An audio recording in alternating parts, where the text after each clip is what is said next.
Hey guys, welcome back to Buster's Corner. It's week 11, right? Yeah, week 11 at Concord Speedway. I love this track. It's a triangle, right? Let's see here. Let's kind of get started here with a little bit of information. 120 degrees. Funny thing here, and okay, so 120 degrees. Marble's clean, 50%. Funny thing, when I started working on this setup, and I was setting up the servers, I was getting 80 degrees, yeah, about 80, 88, 90 degrees. And then I reached out to Kenny Zimes in a text message and says, hey, what kind of lap times you getting? I'm going to explain to you how I got to that. What kind of lap times you getting? And his laps were slower than mine. I'm going, wow, dude, I got you. I'm at 88 degrees and here's what I'm getting. He goes, oh, well, I'm at 120 degrees. This is what I'm getting because I haven't seen a track that cold. So, oh, if you're getting that at 120, you're going to be a lot faster than me at 88 degrees. So, it's a huge difference in track. I don't know what it's going to be like on race day. You may be looking for a gear change and maybe a track bar change, depending on the weather. So, we'll see. So, that's where we are with that. Let me get into some other things first.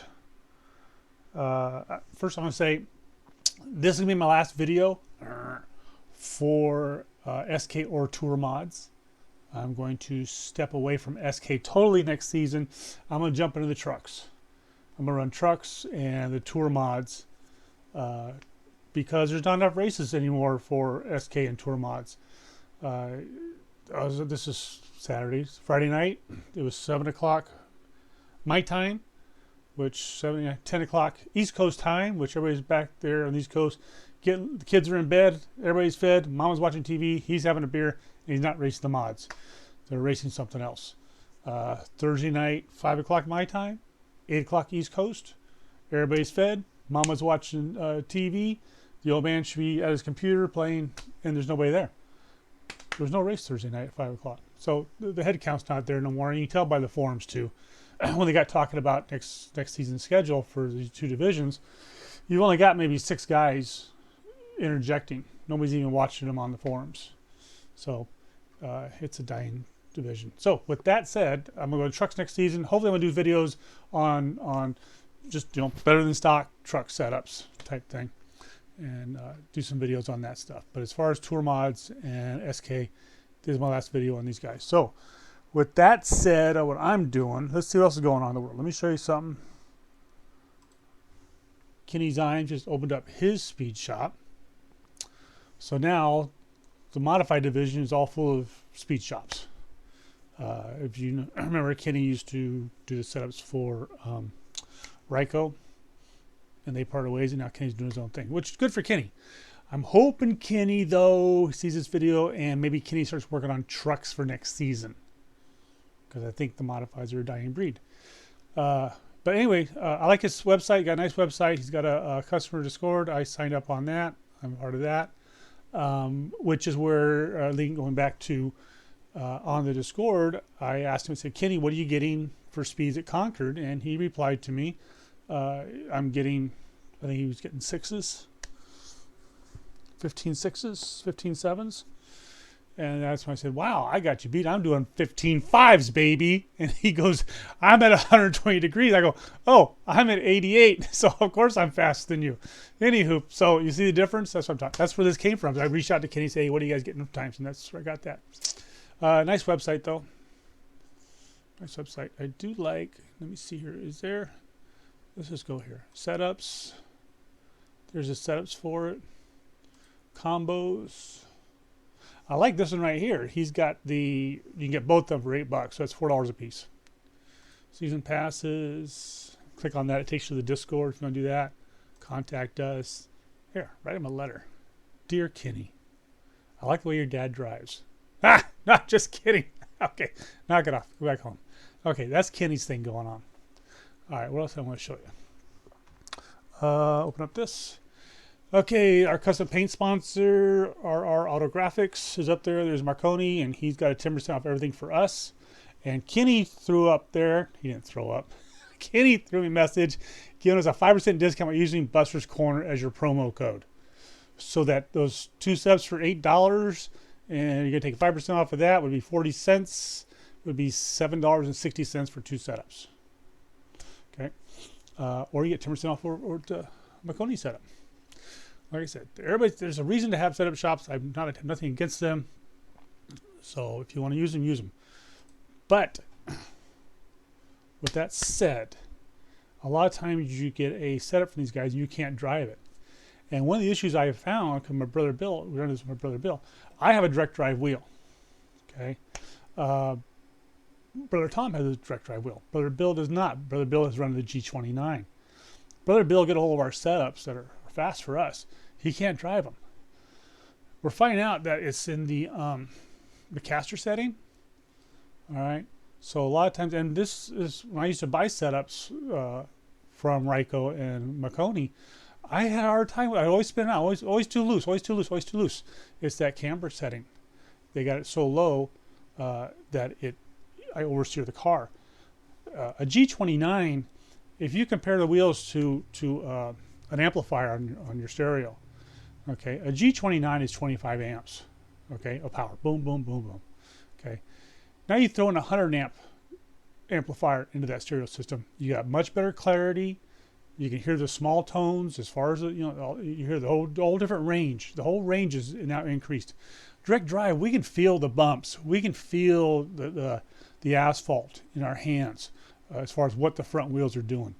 A G29 or a lower end wheel like that compared to a direct drive, you can't feel those bumps as much as we can. You can't feel the front end gripping or sliding as much as we can. And it's a coarser feeling than what the direct drive had. Direct drive is much more fine too. We can feel those. So a lot of times when you get, and I was thinking maybe setup shops should make a setup for G29 or a direct drive. But then they got to go buy 2 wheels and do 2 different setups. So that's probably a complicated thing. Or maybe they got somebody with the G29 to make a setup for them. Or maybe they got a guy with the G29 to tweak their setup to fit the G29. Or you know what I'm saying, with the belt drive. Okay, just an idea. Rambling. What else is next here? Let's go ahead and get into this. I showed you that. That was all I wanted to show you there. Okay, laps. Okay, wait, let's go back here. I was at 120 degrees when I started, 121, 21. Here's my laps for this car. See, I'm in the 7s and 8s. And Kenny was running the 6s, 7s, 8s, 9s, depending where you go. So that's fine. I'm still off by Kenny by 100,000. That's okay. He's a better driver than I am. I love this track. Some people hate it. This race is going to be about passing lap cars. Okay. You can be fast as you want, but the track has, where the driving line is down low, it's up high. So where's the lap traffic guy going to get out of your way? There was a race just last week that the lead lap driver got into a lap car, and he's yelling at the lap car going, "You're in the line." And the lap car going, "I'm down low. You can go around me." But no, you're in my line. So the guy ran him over. That's horse shit. If you're that pompous of an ass, if you're leading the race, it's your job to direct traffic in front of you. Okay, if you're leading the race and you can't key up that mic and go, hey Bill, can you stay down low for me? Or hey Bob, can you go high? Tell me where you want me to go. I get out of your way. 90% of the time, the lap car wants to get out of your way. He's there just for his points for the most part. Learn the track, learn the car. But if you ain't got the balls to be the frigging leader and direct traffic in front of you, and you want to run into the car in front of you and then blame it on the lap car, that's just bullshit. I'm calling bullshit. If you're going to be the leader, then frigging be a leader. All right? Not a frigging record because you got first place. Yeah. Anywho, okay, let's get on with this. Okay, that's my laps. Let's go here to the garage real quick. Wait, how many laps did I run? I got 16 laps on these tires. It's almost halfway there. Where am I at? 96, 96, 98. Okay, that needs to be adjusted a little bit, I think. That's probably pretty close, but it needs to be adjusted a little bit right there. I'm seeing 18 and 17 here, 95. So I'm kind of burning that right rear tire in. I probably want to adjust the wedge on this car a little bit. I'll let you guys do that. Left front tire. See, I got some weight on left front tire, don't I? We're using that tire up a little bit here. compared to other tracks. 99 back here. So it looks like we're slightly, well, not too, that's fine. But I probably would transfer some weight back to this tire and tighten it up a little bit for the long run. Okay, so take your picture. That's that one. Let's go to the chassis. This is what I got up here. All right, take your picture of that one. Take a picture of this one. Now, I want to get into this caster a little bit more. My setup, because this is your setup. My setup, I'm running this down lower. I think I'm at 0 or minus on mine. But I brought this up for the G29 wheel to make it kind of stable for everybody. This is a D-class race. D-class race. SK D-class race. You run your hobby, your street stocks, right? You run those, you graduate from those, you get your D license, you buy an SK. That's what this division is. It's a beginning class, really, right? It's just one step up from street stock. Now, the tour cars, I expect you guys to kind of know a little more what's going on, but the D-class, you really got to expect, guys are still starting out. Okay, where's the back of the car? Here's the back of the car. This one, I got the 467 gear in it. I think I was running the 469 with the lower temperatures. Or maybe the 462. So that's where you're going to be right between the 467 and the 486. So you're going to need to play with that a little bit and see what track temperatures are, I think, to find the optimum gear for you. All right. So if this car is too tight for you, bring this caster down. Okay. You actually might want to work on this crossway a little bit and get some more. Yeah, see, probably get more weight back here. Keep it slightly, probably tighten it up a little bit. All right, I'll let you guys play with that. But the caster, play with that caster for your front end feel. The lower the caster, the lower you go on this caster on the left front, it's going to make a nice tight turn right there, but it's going to loosen up the rear. So you got to find a good balance in there. Okay. Speaking of which, let's go here. Here's something else you don't see a lot from setup shops. Here's my wheel. I'm running the 1076 up here. Some guys run the 900. If you get that left front caster down low, it'll make that car really twitchy and want to come around on the rear. If you run an 800 here on your wheel, you have a good chance of pinching the wheel and kicking the butt end around. All right. So I for this track, for this race, I brought myself to the 1076 or 1080, you know, whatever you want to do there, to give me more wheel so I'm not snapping the front end before the rear end sets. All right, so that's my wheel. Be nice to know on and you know what? I bet you if you went to the Discords, these guys would show you this information. I've never done that. All right, 15. Okay. All right, let's see. Let's go to Cockpit. Let's go do my. Well, we're going to do these first 4. Just kind of see what they look like.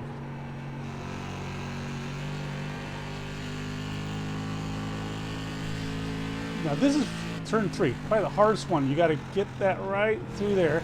Some guys like taking it out wide and coming back in on it. And right here, you want to catch that corner as much as you can. See the green line? That left tire almost supposed to be on a green line in turn 2. Because you cut it down too sharp. Right, that's good. Push out a little bit.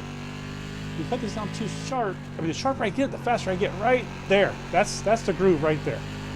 If you can nail that circle right there the whole time, I think you'll get the best laps out of this.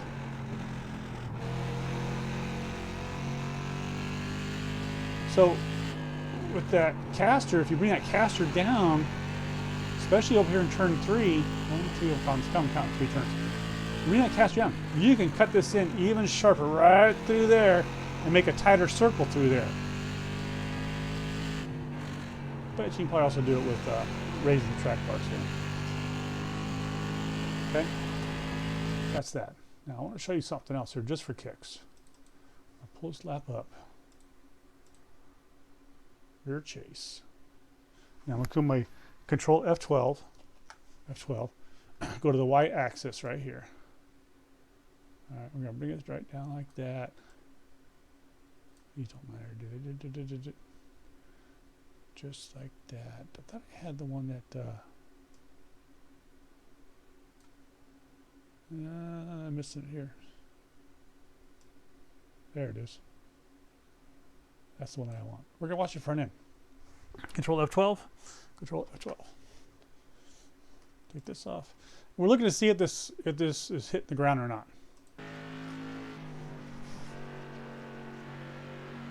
And actually, it looks like I'm too high up.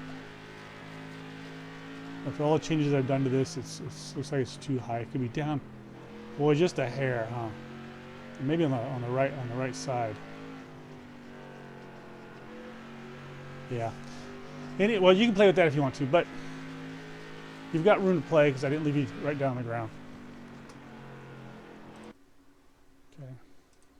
Now I want to show you something else. This is something Brother Tom put together. It's never been shown before. This is the Atlas Express oval track workbook that Tom put together. And you over here, you can see my ride heights right here. I hope you can see this. So the lowest I'm going, this is about lap 4, my fastest lap, is 0.3, 0.5 on the right, 0.6 on the right rear, 0.5. So when I look at this, I see this is 0.3 and this is 0.6. So it looks like this is traveling pretty good left to front, left front to right. Okay. So this is what all of our setups go through this diagnostic phase as we're building our setups. And I'm sure the setup shops are doing the same thing. Okay, but if you've never seen this, this is kind of what goes on in the background as far as putting a setup together. This is Tom Hogue put this one together. He's Hogue Racing's engineer. Speaking of Hogue Racing, we got new paints coming pretty soon. And we're going to get off the Buster's YouTube logo on our cars, and we're going to Hogue Racing. That's what we're going to do. Okay, let's, we did that. We showed you this. All right, chassis. Tube tires, chassis. Seen all this. I'm going to run a lap. But you know what I want to do, though, just for kicks? I'm going to show you. Let's see if we can get some more weight. 582. This needs to go up. Oops, wrong way.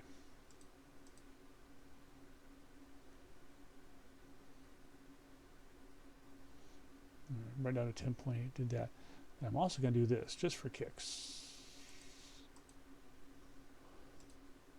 Like I say, you can adjust this to your wheel. All right, let's go run some quick laps here.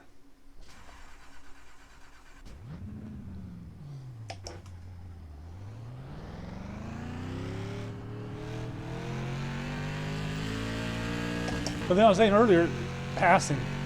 So right down in here, where's the slow car going to go? Is he going to push out to the outside wall, or is he going to stay down low and get in your way? See, and then up here, where do you want the lap traffic at?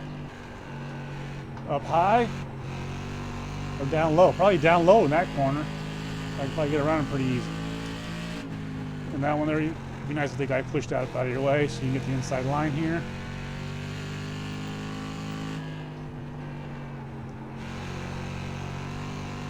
Feels like it's dead right there in that corner a little bit.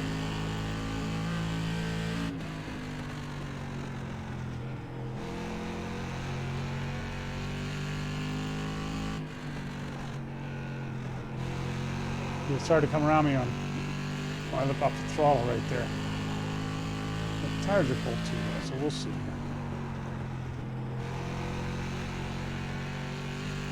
One more.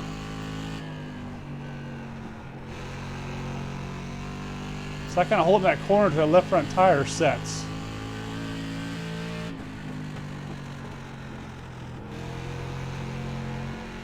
We've got reverse springs in the front on this one, so the left tire actually is doing more work than... There, get up there, get up, get up, get up, get up, get up, get up.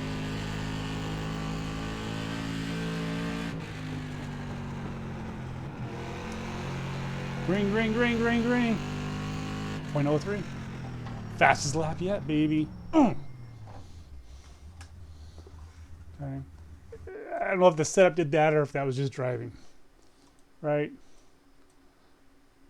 8s, 8s, 8s, and a 7 compared to 8s, 8s, 8s, and a 7. So that fourth lap's where it all came in. It was on 5th on this one. So there's your adjustments. I'm not going to save that. Okay. I think that's it. You got stuff to play with there.